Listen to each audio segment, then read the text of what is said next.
Sanskaram University, where cutting-edge technology meets the promise of world-class education. Sanskaram University, education with values. नमस्कार दोस्तों, आप देख रहे हैं जागरण जोश और मैं हूं आपके साथ सिमरन राजपाल। रात को आसमान में चंद्रमा के चारों ओर एक चमकता हुआ घेरा देखना कितना जादुई लगता है ना? ऐसा लगता है कि जैसे ये दुनिया से बाहर की कोई चीज है, जैसे यूनिवर्स का कोई गुप्त संदेश। सदियों से दुनिया भर के लोग इस हैलो को हैरानी से देखते हुए आए हैं और इसके अपीयरेंस के आसपास स्टोरीज, सुपरस्टिशंस और वेदर प्रेडिक्शंस भी बनाते आए हैं। लेकिन आखिर ये खूबसूरत फेनोमेनन है क्या और होता कैसे है? इस वीडियो में हम वही जानेंगे। अपने मिस्टिकल फील के बावजूद मून का हैलो कोई मैजिक नहीं, बल्कि पूरे एटमॉस्फेयर का साइंस है। ये खूबसूरत ग्लो असल में लाइट का टाइनी आइस क्रिस्टल्स के साथ इंटरैक्ट करने का एक नेचुरल इफेक्ट है, जो एटमॉस्फेयर में बहुत ऊंचाई पर तैर रहे होते हैं। जबकि ये रेयर लगता है, ये फेनोमेनन काफी कॉमन है, खासकर ठंड के महीनों में या फिर हायर ऑल्टीट्यूड्स पर, या जब कुछ खास तरह का बादल आसमान में आ जाए। चलिए जानते हैं कि ल्यूनर हैलो क्या है, ये कैसे बनता है और वेदर प्रेडिक्शंस के लिए इसका क्या मतलब होता है। एक मून हैलो तब बनता है जब चंद्रमा की रोशनी सिरस या सिरोस्ट्रस क्लाउड्स में मौजूद आइस क्रिस्टल से गुजरती है, जो आमतौर पर आसमान में 20,000 फीट या उससे ज्यादा ऊंचाई पर होते हैं। ये आइस क्रिस्टल्स एक बहुत बड़े नेचुरल लेंस की तरह काम करते हैं, जो रोशनी को बेंड और रिफ्लेक्ट करते हैं, जिससे चंद्रमा के चारों तरफ एक रिंग बन जाती है।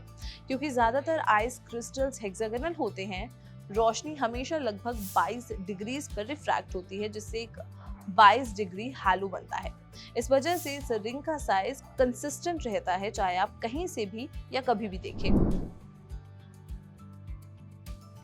मून हैलोज अक्सर सफेद या हल्के दिखते हैं, लेकिन वो असल में उसी प्रिज्म इफेक्ट से बनते हैं जो रेनबोज का कारण बनता है। नासा के अनुसार ये आइस क्रिस्टल्स प्रिज्म इफेक्ट भी दिखाते हैं, जो सफेद रोशनी को वेरियस इंडिविजुअल कलर्स में अलग अलग करता है, ठीक उसी तरीके से जैसे एटमॉस्फेरिक इफेक्ट रेनबो बनाता है। हैलो अंदर से लाल और बाहर से नीला दिख सकता है। ऑल्दो चंद्रमा की रोशनी अक्सर इतनी डिम होती है कि पूरा स्पेक्ट्रम नेकेड आइज से साफ दिखाई नहीं देता। मून हैलोज काफी कॉमन है और साल के किसी भी समय हो सकते हैं, लेकिन ये विंटर में ज्यादा देखने की संभावना होती है। फार्मर्स एल्मनाक का कहना है, इसे देखने का अच्छा मौका होता है बस अगर आप ठंडे और शायद गीली वेदर का सामना करने को तैयार हो। पैटल सर्कस क्लाउड्स, जो आसमान के बड़े हिस्से को कवर करते हैं, रिंग्स बनाने के लिए सबसे आइडियल होते हैं। हैरानी की बात यह है कि हैलोज देखने के कुछ सबसे अच्छे मौके तब आते हैं जब क्लाउड कवर इतना ही होता है जितनी रोशनी रिफ्लेक्ट हो सके, लेकिन इतना थिक नहीं कि चंद्रमा छिप जाए। ल्यूनर हैलोज को लंबे समय से आने वाले वेदर चेंजेस का संकेत माना जाता है।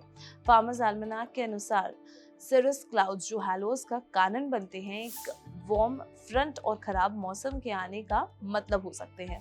जॉर्ज लैटिमर अ पर्सन की डिक्शनरी ऑफ प्रोवर्ब्स में एक पुराना इंग्लिश प्रोवर्ब कोट किया गया है, if the moon show a silver shield, be not afraid to reap your field, but if she rises hallowed round, soon we'll tread on deluged ground।